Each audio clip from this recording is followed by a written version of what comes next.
Hi friends, మనందరికీ తెలుసు కదా, మన పెద్దవాళ్లు తరచూ అంటుంటారు, సంధ్యా వేళలో నిద్రపోవద్దు బాబూ అని. కాని ఎందుకు? సంధ్య అంటే ఏమిటి? ఆ సమయానికి పడుకోవడం తప్ప? ఈరోజు ఆ రహస్యాన్ని తెలుసుకుందాం. ముందుగా సంధ్య అంటే ఏమిటి అంటే, సూర్యుడు అస్తమించే ముందు మరియు తర్వాత ఉండే సమయం. అంటే సాయంత్రం 5 గంటల నుండి 7 గంటల మధ్యలోని ఆ అరగంట 1 గంట సమయం. అది సంధ్యా సమయం అంటారు. ఈ సమయంలో ప్రకృతి ఒక స్థితి నుండి మరో స్థితికి మారుతుంది. పగలు నుండి రాత్రి వైపు మారే ఈ సమయాన్ని ప్రకృతి మార్పు సమయం అని కూడా అంటారు. ఇప్పుడు ప్రశ్న, ఆ సమయానికి నిద్రపోతే ఏం జరుగుతుంది? పెద్దవాళ్ల మాట ప్రకారం సంధ్యా సమయంలో నిద్రపోతే మన శరీరంలోని జీవశక్తి స్థాయి తగ్గిపోతుంది. ఎందుకంటే ఆ సమయంలో గాలి, శక్తి, ప్రకృతి అన్నీ ఒక మార్పులో ఉంటాయి. అప్పుడు మనం నిద్రలో ఉంటే ఆ మార్పు శక్తి మన శరీరానికి అందదు. అదే మేలుగా ఉంటే మన శరీరం ఆ ప్రకృతి మార్పును గ్రహిస్తుంది. ఆ శక్తి మనకు ఆత్మస్థైర్యం, శాంతి ఇస్తుంది. ఇంకో ఆధ్యాత్మిక కారణం కూడా ఉంది. హిందూ ధర్మంలో సంధ్యా సమయం పూజాకాలం గా భావిస్తారు.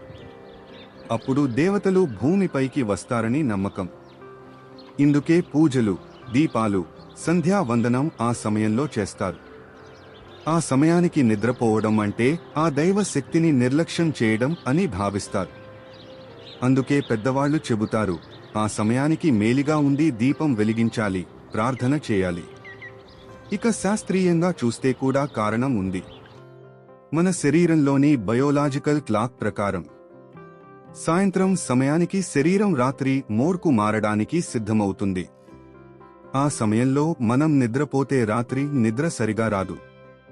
అందుకే ఆ సమయంలో కొంచెం తేలికపాటి పనులు చేయడం, మాట్లాడటం, నడకలు వంటివి మంచిదని వైద్యులు కూడా చెబుతున్నారు. సంధ్యా సమయం అంటే శాంతి సమయం. ప్రకృతి నిశ్శబ్దంగా మారే సమయం. అప్పుడు మన మనసు కూడా ప్రశాంతంగా ఉంటుంది.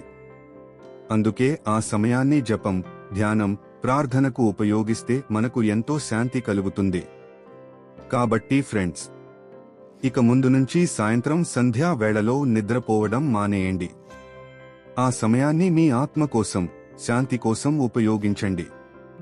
ఇది కేవలం పెద్దవాళ్ల మాట కాదు, ప్రకృతి చెప్పే సత్యం. ఇలాంటి అద్భుతమైన భక్తి, రహస్య, ఆధ్యాత్మిక విషయాలు తెలుసుకోవాలంటే ఛానల్ని సబ్స్క్రైబ్ చేసి బెల్ ఐకాన్ నొక్కండి. తర్వాతి వీడియోలో కలుద్దాం ఫ్రెండ్స్. జై శ్రీమన్నారాయణ.